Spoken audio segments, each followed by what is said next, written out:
नमस्कार, सुबह 8 बजे के बुलेटिन में आपका स्वागत है। मैं हूं दीप्ति शाही सिंह और समाचारों में सबसे पहले नजर डालते हैं हेडलाइंस पर।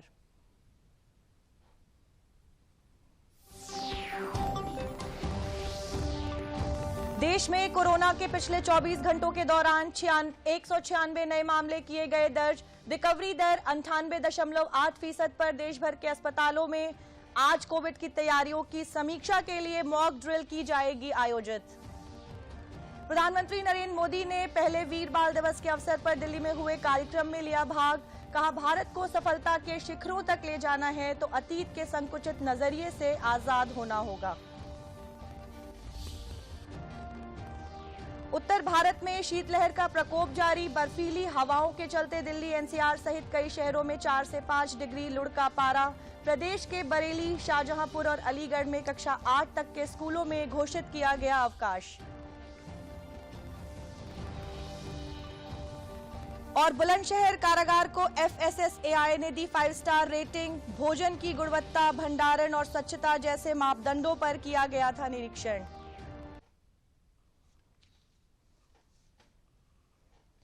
और अब समाचार विस्तार से। देश में कोरोना के खिलाफ जंग जारी है। पिछले 24 घंटों के दौरान देश में 196 नए कोरोना के मामले दर्ज किए गए, जबकि रिकवरी दर 98.8% पर रहे। वहीं दुनिया भर में कोरोना के बढ़ते मामलों को देखते हुए भारत सरकार पूरी तरह से सतर्क है। साथ ही कोविड की तैयारियों का जायजा लेने के लिए आज देश भर के अस्पतालों में एक मॉक ड्रिल आयोजित की जाएगी।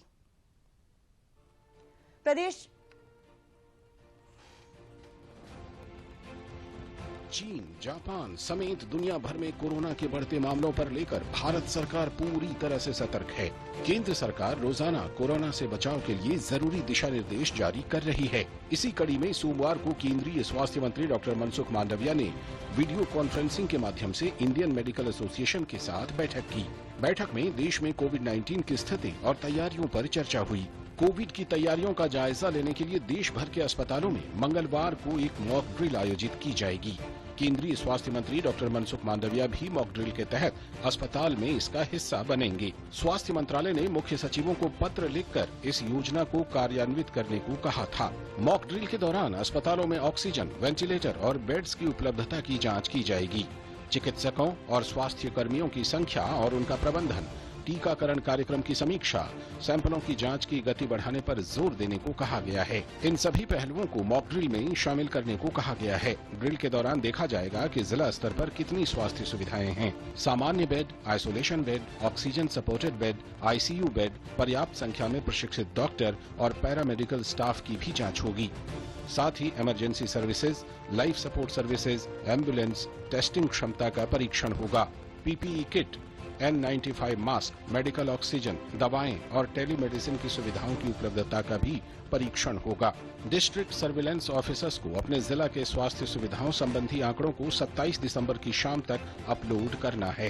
राज्यों में भी कोविड से निपटने की तैयारी हो रही है। दिल्ली के उप मुख्यमंत्री मनीष सिसोदिया ने कोविड के मद्देनजर तैयारियों का जायजा लेने के लिए एक उच्च स्तरीय समीक्षा बैठक की। इस बीच उत्तर प्रदेश के आगरा शहर में चीन से लौटा एक शख्स कोरोना से संक्रमित मिला है। आगरा के शाहगंज के रहने वाले इस शख्स का सैंपल जीनोम सीक्वेंसिंग के लिए भेज दिया गया है, जिससे वेरिएंट की जानकारी मिल सके। यूपी सरकार ने राज्य में कोरोना की स्थिति को नियंत्रण में करने के लिए लोगों को भीड़ भाड़ वाले इलाकों में मास्क के साथ जाने की सलाह दी है। साथ ही अस्पताल परिसर में बिना मास्क के न जाएं, ये भी अनिवार्य किया जा रहा है। सभी ऐसे विदेशी यात्री से अपील करते हैं कि आए तो अपनी टेस्टिंग अवश्य कराएं, कोविड को फैलने न दें।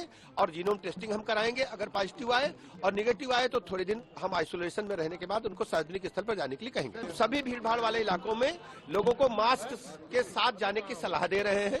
अभी हमने पाबंदी नहीं लगाई है, लेकिन अस्पताल परिसर में बगैर मास्क के न जाएं, ये हम मैंडेटरी करने जा रहे हैं। वहीं बिहार में गया अंतर्राष्ट्रीय हवाई अड्डे पर 4 विदेशी पर्यटक कोविड पॉजिटिव पाए गए हैं। वो लोग म्यांमार और बैंकॉक से भारत आए हैं। रैंडम जांच जो गाइडलाइन के हिसाब से हो रहा है एयरपोर्ट पर, उसी में कुछ पॉजिटिव मिले हैं 4, और 4 भी हेल्दी हैं, कुछ सिम्टम नहीं है, कुछ नहीं है, सब ठीक हैं।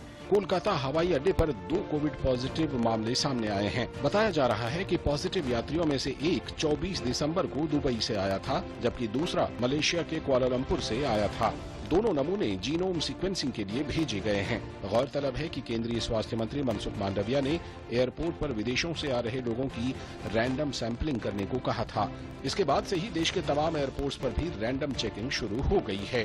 चीन, जापान, दक्षिण कोरिया, हांगकांग और थाईलैंड से आने वाले यात्रियों का RT-PCR टेस्ट अनिवार्य किया गया है। पॉजिटिव रिपोर्ट या बुखार जैसे लक्षण मिलने पर उन्हें क्वारंटीन किया जाएगा। इस बीच देश में कोरोना के खिलाफ जारी जंग के तहत टीकाकरण अभियान तेज गति से जारी है। राष्ट्रव्यापी टीकाकरण अभियान के तहत अब तक 220 करोड़ से भी अधिक टीकों की खुराक दी जा चुकी है। वहीं पिछले 24 घंटे के दौरान देश में 196 नए कोरोना के मामले दर्ज किए गए हैं। इस दौरान 190 लोग कोरोना से स्वस्थ भी हुए हैं। देश में अभी सक्रिय मामलों की दर 0.01% है, जबकि रिकवरी दर 98.8% पर पहुंच चुकी है। देश में 10 ऐसे राज्य हैं जहां इस वक्त एक भी एक्टिव केस नहीं है। इनमें अंडमान एंड निकोबार, अरुणाचल प्रदेश, असम, झारखंड, दादरा एंड नगर हवेली, लक्षद्वीप, मणिपुर, मेघालय, मिजोरम और त्रिपुरा है। वहीं प्रदेश के कोविड अस्पताल इमरजेंसी में आ रहे मरीजों के लिए कितने तैयार हैं, इसकी जांच आज मॉक ड्रिल पर परखी जाएगी। सुबह 10 बजे से प्रदेश के मेडिकल कॉलेजों और अस्पतालों में ये मॉक ड्रिल शुरू की जाएगी। किसी कोरोना पॉजिटिव व्यक्ति को उसके घर से एम्बुलेंस से अस्पताल तक लाने, फिर उसके उपचार के लिए डॉक्टरों द्वारा दिखाई गई तत्परता और उपलब्ध संसाधनों की जांच इसके माध्यम से की जाएगी। प्रदेश में कोरोना की दूसरी लहर के दौरान काफी बड़े स्तर पर इंफ्रास्ट्रक्चर तैयार किया गया था। करीब 1.18 लाख बेड की व्यवस्था थी। प्रदेश में स्वास्थ्य व्यवस्थाओं में सुधार के चलते 22 मेडिकल कॉलेजों में OPD में डॉक्टर को दिखाने के लिए पंजीकरण कराने से लेकर भर्ती होने तक की सुविधा अब ऑनलाइन मिलेगी। साथ ही प्रदेश के सभी राजकीय मेडिकल कॉलेजों में नर्सिंग और पैरामेडिकल कॉलेज खोले जाएंगे। सोमवार को कानपुर नगर पहुंचे उप मुख्यमंत्री ब्रजेश पाठक ने ये बताया। उप मुख्यमंत्री कानपुर के GSVM मेडिकल कॉलेज के LLR अस्पताल परिसर में स्थित पीडियाट्रिक इंसेंटिव केयर यूनिट के शुभारंभ पर बोल रहे थे। उन्होंने हैलेट अस्पताल में 100 bed paediatric intensive care unit का उद्घाटन किया। हैलेट अस्पताल में इंटेंसिव पीडियाट्रिक केयर यूनिट शुरू हो जाने से लोगों को इलाज में काफी सुविधा मिलेगी।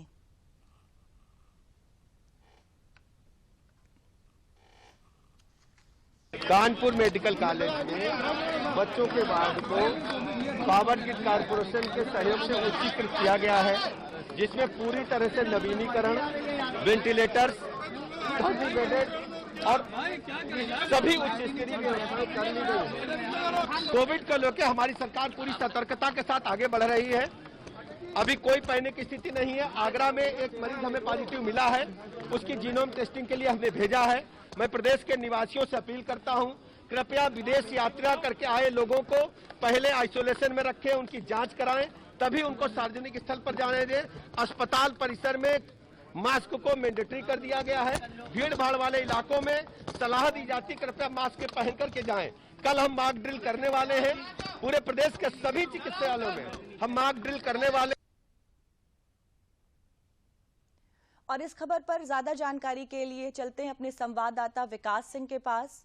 विकास, आज प्रदेश भर में जो है वो मॉक ड्रिल कराई जा रही है 10 बजे से सभी अस्पतालों में, ये देखने के लिए कि हमारा जो प्रदेश है, जो स्वास्थ्य व्यवस्थाएं हैं, कितनी तैयार हैं आने वाले समय के लिए। तो किस तरह की तैयारियां होने वाली हैं और साथ ही जो हमारी सरकार है वो कितनी सतर्क है कोरोना को लेकर। जी बिल्कुल दीप्ति, आज तैयारियों की जांच पड़ताल होगी। केंद्र के द्वारा ये निर्देश जारी किए गए थे सभी राज्यों को कि वो अपने यहाँ आज मंगलवार के दिन सभी अपनी सुविधाओं को एक बार फिर से रीचेक करें। उसी के मद्देनजर तैयारियां की जा रही हैं। प्रदेश के समस्त अस्पतालों में इसके लिए मॉक ड्रिल किया जाएगा। हम इस समय लखनऊ के श्यामा प्रसाद मुखर्जी सिविल अस्पताल में है। यहाँ पर संभवतः प्रदेश के उप मुख्यमंत्री ब्रजेश पाठक भी आने की संभावना है। यहाँ पे तकरीबन 9:30 बजे। तो सभी जांच प्रक्रियाएं जो है हमने देखा, खास तौर से उत्तर प्रदेश जो आबादी के लिहाजे से देश में सबसे बड़ा राज्य है, जिस तरीके से कोरोना संक्रमण जब आया था यहाँ पे, उसमें उत्तर प्रदेश का कोरोना प्रबंध पूरी दुनिया में सराहा गया था। जिस तरीके की यहाँ व्यवस्थाएं की गई थी, प्रधानमंत्री नरेंद्र मोदी के निर्देश में यहाँ पर जो मुख्यमंत्री योगी आदित्यनाथ ने तैयारियां की थी, टेस्ट, ट्रीट और ट्रीटमेंट के साथ साथ जो वैक्सीनेशन किया गया यहाँ पे उत्तर प्रदेश में, वो उसकी तारीफ पूरी दुनिया ने की थी, WHO ने भी इसकी तारीफ की थी। वही उन्हीं सब सुविधाओं को एक बार फिर से रीचेक किया जाएगा। आने वाली जो संभावित चुनौती है उसके मद्देनजर तैयारी पहले से जरूरी होती है। उन्हीं तैयारियों के अंतर्गत ये मॉक ड्रिल किया जा रहा है पूरे देश में। और उत्तर प्रदेश में जो सुविधाएं हैं, जो बेड्स हैं, जो ICU है और जो वेंटिलेटर हैं, उन्हें चेक किया जाएगा। जो L3 के हॉस्पिटल है, L2 के हॉस्पिटल है, वहीं L1 की बात करें या जमीनी स्तर पे बात करें तो वहां भी आंगनबाड़ी जो वर्कर हैं, वहां पे भी गांव स्तर तक भी इसकी तैयारियों को परखा जाएगा। तो आने वाले समय के लिए किसी भी संभावित बड़ी चुनौती से निपटने के लिए यह तैयारी बहुत ही कारगर साबित होगी। दीप्ति, बिल्कुल धन्यवाद विकास। यानी कि हमारी सरकार जो है वो सारी जो तैयारियों को लेकर काफी सतर्क हो गई है।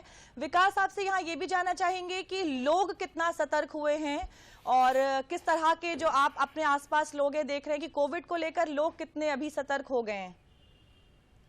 देखिए, आमतौर पे हमने देखा था हमारे उत्तर प्रदेश में काफी रिकॉर्ड स्तर पर लोगों ने वैक्सीनेशन कराया था कोविड का।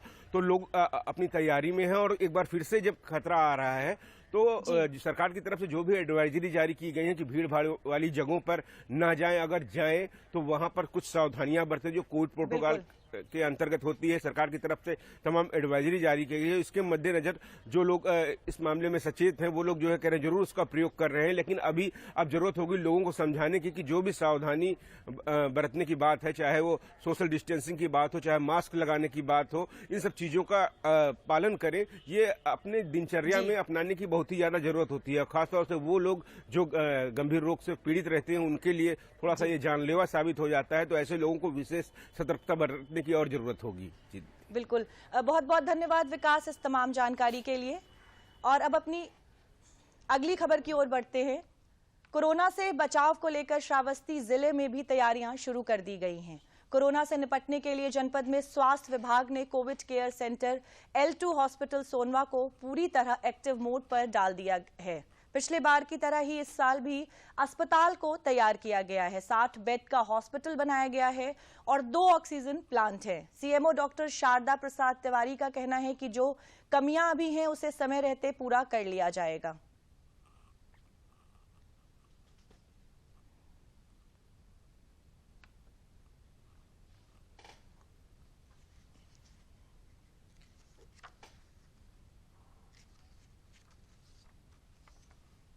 हमारे यहाँ एक फुल फ्लेज DSL लैब सोनवा में फंक्शनल है, जिसमें हम रोज सैंपल भेज के टेस्ट करा रहे हैं। केसों के लिए सोनवा में, भगहा में, जिला अस्पताल में बेड आरक्षित किए गए थे।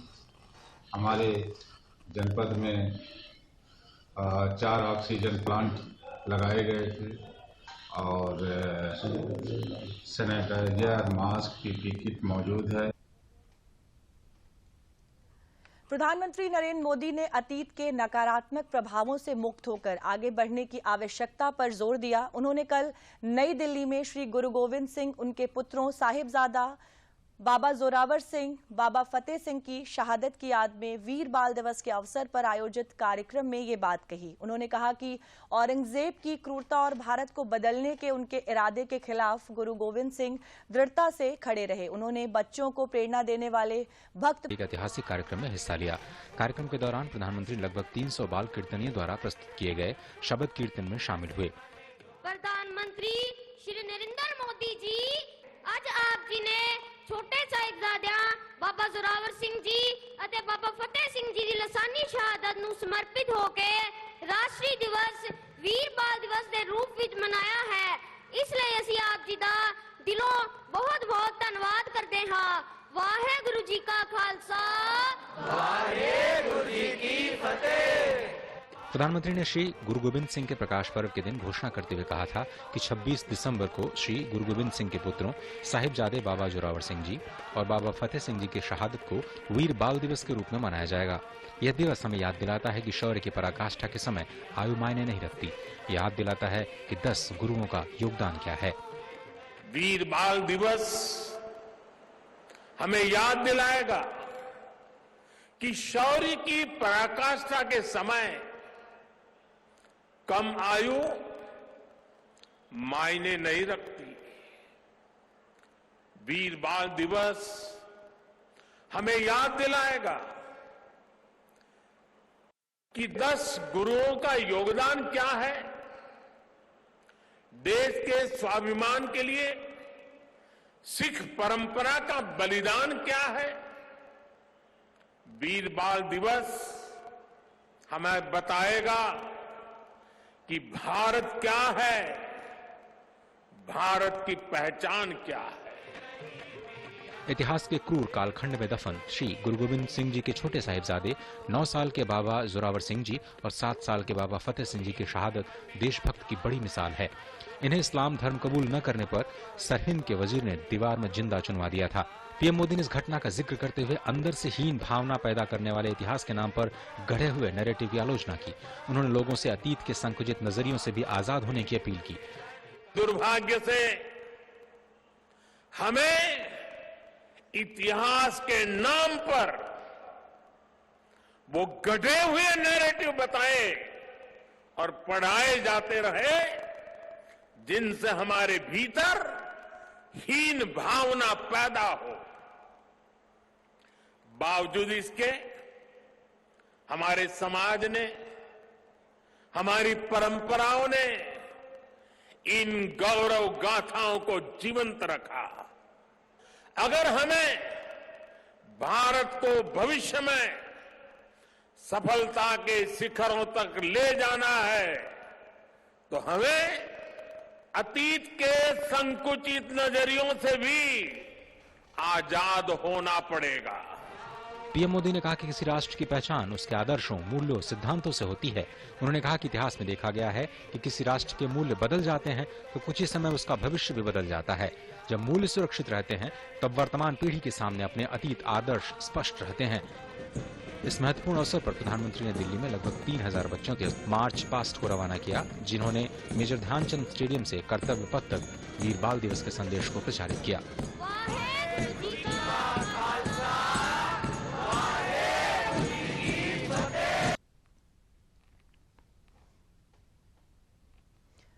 और भारत जल्द ही निवेश का एक प्रमुख गढ़ बन सकता है। दुनिया भर के अमीर लोग अपना ज्यादा से ज्यादा पैसा भारत और दक्षिण पूर्व एशिया में लगाना चाहते हैं, क्योंकि यहाँ की अर्थव्यवस्था मजबूत होने के साथ साथ अनुकूल भी है। यूबीएस बिलियनियर एम्बिशन रिपोर्ट 2022 में ये बात सामने आई है। स्विस बैंक की ये 8वीं रिपोर्ट है जिसमें अरबपतियों को शामिल किया गया है। इसमें फायदा कमाई के तरीके और व्यापार संबंधी कई मुद्दों पर ध्यान दिया गया है। ये रिपोर्ट 75 बाजारों में 2500 से अधिक अरबपतियों के सर्वेक्षण पर आधारित है। सर्वे के दौरान 98% अरबपतियों ने भारत और दक्षिण पूर्व एशिया को निवेश के लिए अपना बाजार चुना है। केवल 42% ने ही दुनिया की दूसरी सबसे बड़ी अर्थव्यवस्था चीन को चुना है।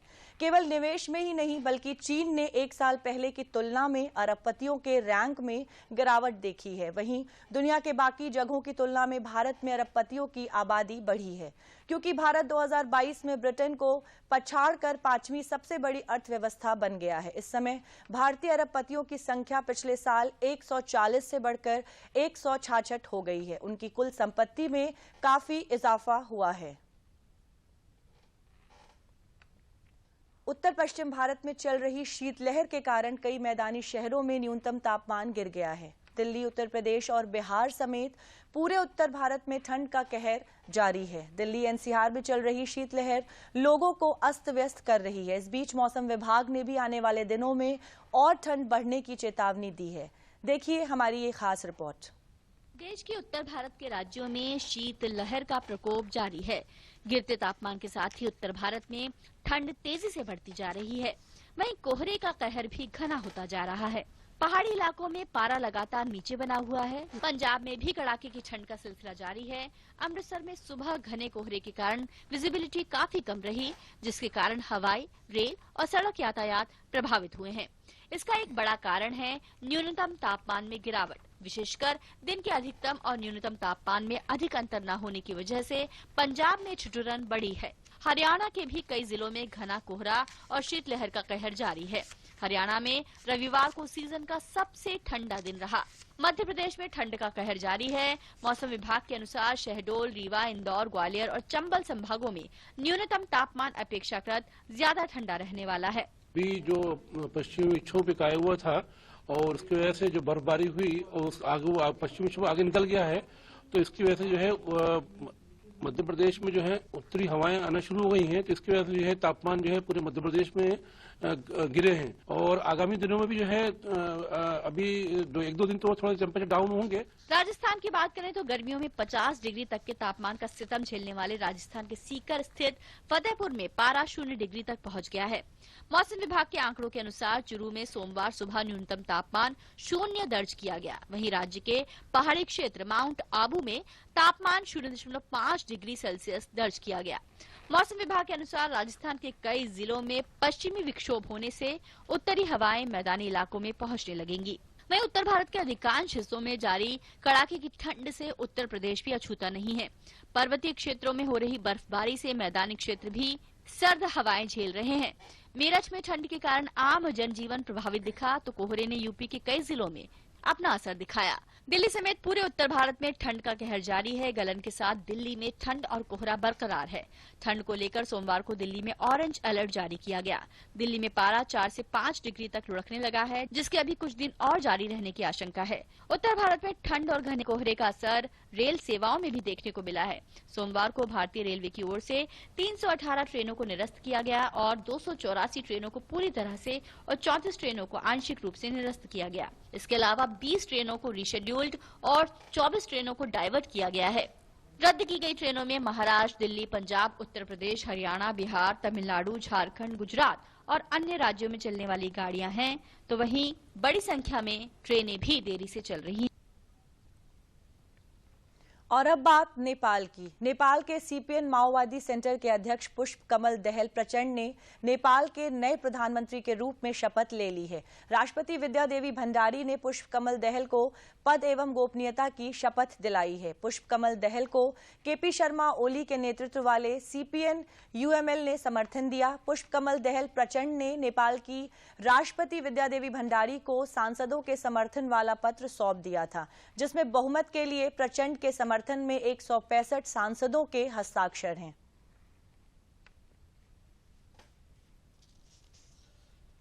वहीं पड़ोसी देश मालदीव की एक अदालत ने पूर्व राष्ट्रपति अब्दुल्ला यामीन को हवाला और रिश्वत लेने के आरोप में 11 साल कैद की सजा सुनाई है। मालदीव के आपराधिक न्यायालय ने उन पर 5 लाख अमेरिकी डॉलर का जुर्माना भी लगाया है। अदालत ने यामीन को एक सरकारी उद्योग को लीज देने के एवज में धन लेने का दोषी पाया है। उन्हें हवाला के लिए 7 साल और रिश्वत लेने के लिए 4 साल की सजा सुनाई गई है।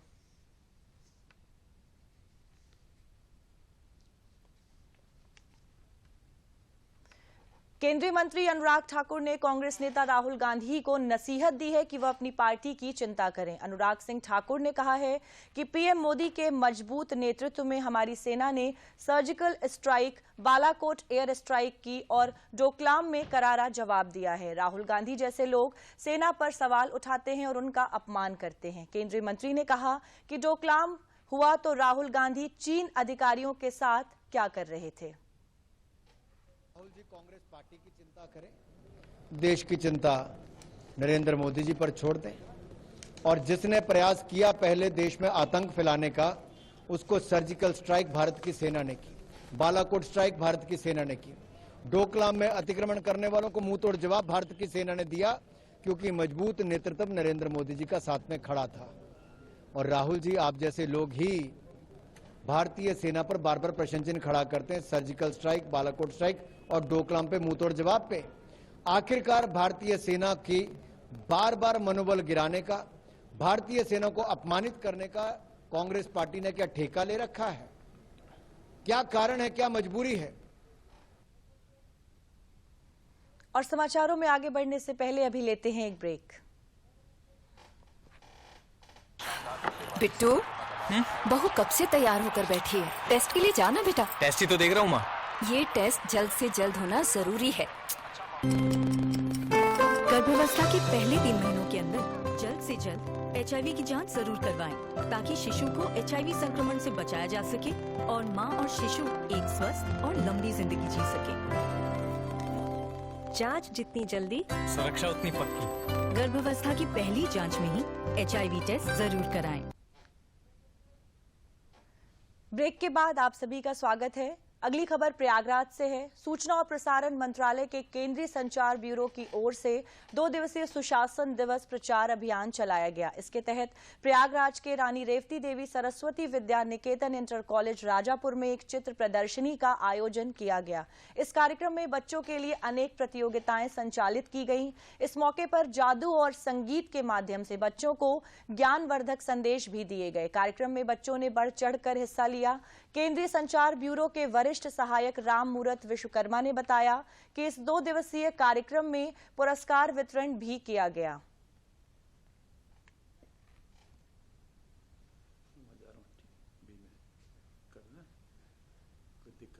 ये जो कार्यक्रम यहाँ हो रहा है, ये सरकार और मंत्रालय की अनूठी पहल है। इसमें जो प्रदर्शनी लगाई गई है और हमारे महापुरुषों के चित्र लगाए गए हैं और समयबद्ध तरीके से उनको दर्शाया गया है। हमारे भैया बहन विद्यालय में जो अध्ययनरत हैं या बाहर के भी जो लोग आ रहे हैं, इसको देख करके निश्चित रूप से उनको ज्ञान की प्राप्ति भी हो रही है और जो उनके द्वारा पूर्व में इस देश के लिए बलिदान हुआ है, उस बलिदान की भी यादें वास्तव में आ रही हैं। आज़ादी की अमृत महोत्सव के तहत सुशासन दिवस पर आज़ादी के अमृत महोत्सव पर चित्र प्रदर्शनी लगाई गई और बच्चों को संगोष्ठी के माध्यम से प्रतियोगिताओं के माध्यम से जागरूक किया गया और जानकारी दी गई। कुल मिला के कहा जाए कि आज़ादी के अमृत महोत्सव में देश को आज़ाद कराने वाली वीरों की एक गाथा है। इसको चित्रों के माध्यम से प्रदर्शित किया गया है। इसमें सबसे पहले अनेक प्रकार के कंपटीशन थे, जैसे इसमें आर्ट बनाना था और स्पीच का कंपटीशन था और गाने वगैरह थे, जिससे हमारे अंदर राष्ट्रभक्ति की भावना और विकसित हुई। वहीं गोंडा जिले के पुलिस चौकी चचरी के बगल रोजाना पुलिस सर की पाठशाला में बच्चे मैथ, साइंस समेत अन्य विषय की बेहतरीन पढ़ाई मोहम्मद जाफर सिपाही से करते हैं। पुलिस सर की इस पाठशाला में कक्षा 1 से 10 तक के बच्चे ट्यूशन लेते हैं। इस पाठशाला में नवोदय स्कूल में एडमिशन लेने की तैयारी वाले भी बच्चे ट्यूशन पढ़ते हैं। रोजाना ट्यूशन लेने वाले कक्षा 7 में पढ़ने वाले करण और शिवानी कश्यप का कहना है कि पुलिस सर बहुत ही शानदार पढ़ाते हैं। सिपाही मोहम्मद जाफर का कहना है कि अपनी ड्यूटी को खत्म करने के बाद वह रोजाना बच्चों को निःशुल्क शिक्षा देते हैं।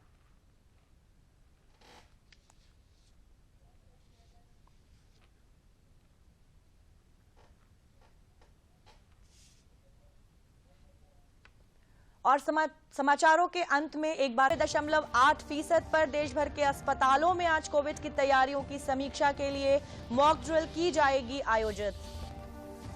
प्रधानमंत्री नरेंद्र मोदी ने पहले वीर बाल दिवस के अवसर पर दिल्ली में हुए कार्यक्रम में लिया भाग। कहा, भारत को सफलता के शिखरों तक ले जाना है तो अतीत के संकुचित नजरिए से आजाद होना होगा।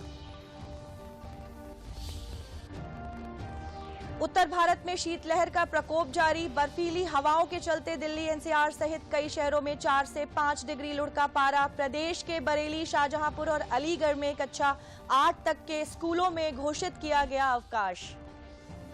और बुलंदशहर कारागार को FSSAI ने दी 5 स्टार रेटिंग। भोजन की गुणवत्ता, भंडारण और स्वच्छता जैसे मापदंडों पर किया गया था निरीक्षण।